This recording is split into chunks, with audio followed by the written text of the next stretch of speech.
দেশে আইনশৃঙ্খলা পরিস্থিতির চরম অবনতি হয়েছে মন্তব্য করে বিরোধী দলীয় নেতা ও জামাতের আমির ডক্টর শফিকুর রহমান।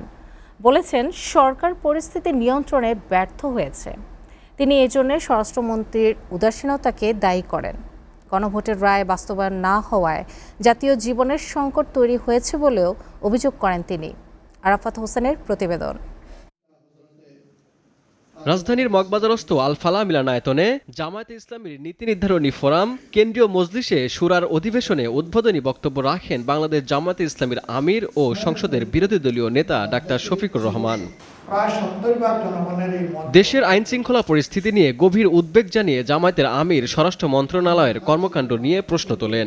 আমাদের একটা দেশ আছে, একটা সরকার আছে, তার একটা স্বরাষ্ট্র মন্ত্রণালয় আছে, তারপরে অহরহ এগুলো ঘটে চলেছে সর্বত্র দেশে। আমাদের দুর্ভাগ্য যে আমাদের একজন স্বরাষ্ট্রমন্ত্রীও আছে, তিনি সকল মন্ত্রণালয়ের দায়িত্ব সংসদের ভিতরে পালন করেন যখনই সুযোগ পান, কিন্তু তার আপন মন্ত্রণালয় এটার দিকে নজর দেওয়ার কোনো সুযোগ নেই।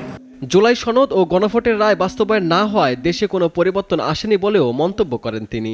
আফসোস, বর্তমান সরকারি দল প্রায় 70% জনগণের এই মতকে অগ্রাহ্য করল।